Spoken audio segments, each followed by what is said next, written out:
गर्दनी बाग में हूँ। रात के तकरीबन 10:30 बज चुके हैं। अभी मेरा एक खबर चला होगा इससे पहले कि एक बच्चा आमरण अनशन करते हुए बेहोश हो गया। इसी बीच में सर आए हैं, SK झा सर आए हैं और सहानुभूति के लिए बच्चे से मिलने के लिए आए हैं और उनकी समस्याओं को सुनने के लिए आए हैं। सर आपके मार्गदर्शन से सारे विद्यार्थी पढ़ते हैं और सब विद्यार्थी को आप लोग जॉब दिलवाने के लिए आप लोग को उतना ही योगदान है, उतना ही मेहनत करते हैं।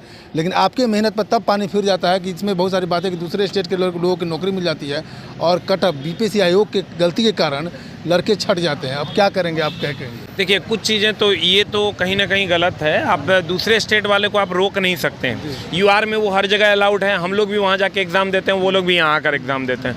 और रिजर्व कैटेगरी रिजर्व है, वो एक अलग मुद्दा है, उस पर हम बात नहीं करेंगे।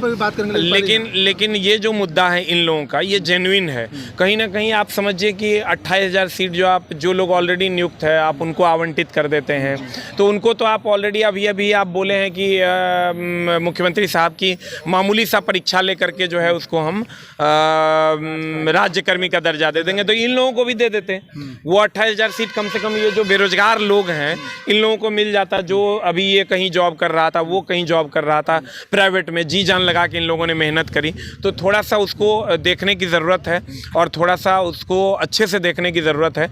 माननीय अतुल प्रसाद जी बड़ा संजीदगी से इन सब चीज़ों को लेते हैं, मीडिया पर उनकी संजीदगी से नज़र रहती है। तो थोड़ा सा इन सब चीज़ों को देखिए। इन बच्चों की जो मांग है वो बस यही है कि जो लोग DLED फेल हैं, सीटेड भी फेल हैं, तो उनको आप अगर उस सीट में काउंट कर लेते हैं तो 10,000 बच्चे तो काउंसलिंग करवाने भी नहीं गए हैं। तो आप इन सब चीज़ों को थोड़ा सा देखकर और सेकेंड लिस्ट अगर जारी कर देते हैं तो कहीं ना कहीं ये जो बच्चे हैं इनका भला हो जाएगा। तो हम माननीय अतुल प्रसाद जी से, शिक्षा मंत्री जी से, मुख्यमंत्री जी से हाथ जोड़कर नम्र निवेदन करेंगे, तेजस्वी जी से, कि सेकेंड लिस्ट पर विचार किया जाए। जो सीटें खाली रही 1 to 5 में, अप्रॉक्स 10,000 सीटें हमको लगता है खाली रही, जो लोग काउंसलिंग करवाने नहीं गए। आज अतुल प्रसाद जी ने यह भी कहा है कि जो अभ्यर्थी सिर्फ फॉर्म भरेंगे और काउंसलिंग के लिए नहीं आएंगे उनको परमानेंटली जो है बैन कर दिया जाएगा। तो ये पहले अगर कर देते तो इस बार वो फॉर्म नहीं भरते।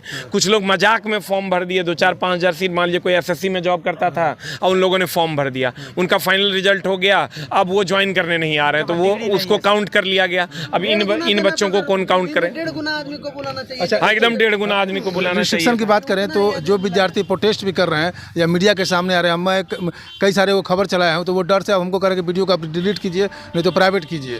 क्योंकि इसलिए कि BPSC की तरह करवाई, उनके यहाँ नोटिफिकेशन चला गया। अब बताइए, अपनी आवाज़ उठाने में BPSC गलती करती है, उनकी त्रुटिपूर्ण रिजल्ट है, तो उसके लिए कोई नहीं। देखिए, वो आयोग के नोटिस देने से क्या होगा, उसके लिए तो कोर्ट है, कोर्ट थोड़े मानेंगे। संवैधानिक अधिकार है हमारा आवाज़ उठाना, और हम लोग ऐसा नहीं कि असंवैधानिक तरीके से कर रहे हैं। ये गर्दनी बाग का ये स्थल ही है जहाँ परमिशन लेके आप धरना प्रदर्शन कर सकते हैं, तो ये बहुत बड़ा बात नहीं है। परमिशन लेटर है इन लोगों के पास, तो ये असंवैधानिक थोड़े है।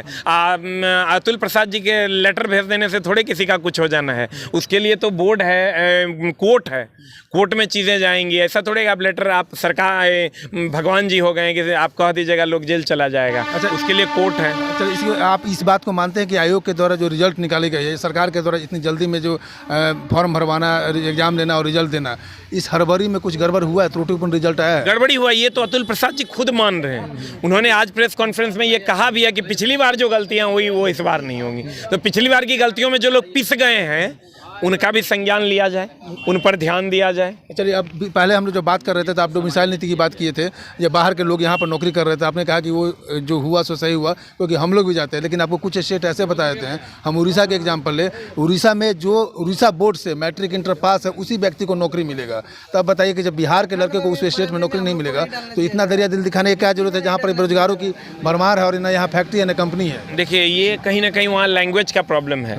आप उड़िया लैंग्वेज की अगर बात कीजिएगा तो वहाँ लैंग्वेज का प्रॉब्लम है। हिंदी है, हमारी राष्ट्रभाषा है। इस बात पर हम थोड़ा सा सहमति नहीं रखते हैं। इसलिए नहीं रखते हैं कि देखिए, अगर इस बात पे हम आप आवाज़ उठाने लगिएगा कि बिहार में सिर्फ बिहारी, तो हमारे बहुत सारे भाई ऐसे हैं जो आउट ऑफ बिहार जाकर जॉब कर रहे हैं, उन लोगों को परेशानी ना हो, इसलिए हम हाथ जोड़ के सबसे नम्र निवेदन करेंगे कि बिहार में सिर्फ बिहारी नहीं कह के हम लोग इस बात को एकदम जो है सिरे से खारिज करें, क्योंकि हमारे जो भाई अन्य जगहों पर जॉब कर रहे हैं उनको कहीं ना कहीं परेशानी का सामना करना पड़ जाएगा। यानी कि नीतीश कुमार का जो ये कदम है, ये आप इस बात से आप सहमत हैं? एकदम क्योंकि 100%। आप दीजिए, हम भी लेंगे 100%। यूआर में आप दीजिए, यूआर में हम भी अप्लाई करेंगे हर जगह पर, क्योंकि अगर आप एक स्टेट में अपनी वैकेंसी में बंद करते हैं 37, आप समझिए कितना सारा राज्य है, हर राज्य में आप अपने आप को बैन पाते हैं, तो यहाँ पर बहुत सारी असुविधाएं हो जाएंगी, जो कि एक आप अगर ऐसा कर भी देते हैं तो ये संवैधानिक तरीके से भी सही नहीं है, क्योंकि ये रूल है, सेंट्रल गवर्नमेंट का ये रूल है कि यूआर में कोई भी कहीं भी अप्लाई कर सकता है। लास्ट सवाल ये है कि आप लोग का मतलब शिक्षक, एज ए शिक्षक, आप लोग का इनके साथ कितना साथ होगा? 100%। हम जो इनकी मांगे हैं वो जेन्युइन है। देखिए, सबसे पहले तो मैं यहाँ आया था तो जेन्युइन मांगे क्या थी इनकी, ये हम देख रहे थे। अगर मांग सही है तो ठीक है, नहीं है तो हम कह देते कि भाई तुम लोग गलत कर रहे हैं। हमने, अगर आपने कहा डोमिसाइल नीति, हमने उसका विरोध किया, लेकिन ये लोग जो अभी कह रहे हैं ये 100% सही है। सही क्या है कि इन लोगों का जो मांग है कि एक बार जो लोग डीएलएड फेल हैं उन लोगों को जो नियुक्ति पत्र जो जोड़ लिया गया है कि वैकेंसी में, कि हाँ इतना वैकेंसी था, इतना को हम नियुक्ति पत्र दे दिया, वो अपने खुद कह रहे हैं कि हम डीएलएड फेल हैं, तो उन लोगों को निकाल के जो सेकंड लिस्ट जारी कर दिए, इन लोगों को बहुत ज़्यादा समस्या नहीं। नियोजित शिक्षक जो हैं, जो पहले से हैं ऑलरेडी नियुक्त, उसके बदले में जो आपने किया है उसके उनको अलग छांट के रखिए, उनको अलग छांट के रखिए, या उनके लिए एक अलग से आपने कहा है कि एक अलग से एग्जाम और मामूली सा लेकर के उसको जो है राज्यकर्मी का दर्जा दे दीजिए। इन लोगों को उससे कोई समस्या नहीं, को भर दीजिए 100%। देखिए, कुछ चीज़ें तो ये तो कहीं ना कहीं गलत है। आप दूसरे स्टेट वाले को आप रोक नहीं सकते हैं। यूआर में वो हर जगह अलाउड है, हम लोग भी वहाँ जाके एग्ज़ाम देते हैं, वो लोग भी यहाँ आकर एग्ज़ाम देते हैं। और रिजर्व कैटेगरी रिजर्व है, वो एक अलग मुद्दा है, उस पर हम बात नहीं करेंगे। लेकिन ये जो मुद्दा है इन लोगों का, ये जेन्युइन है।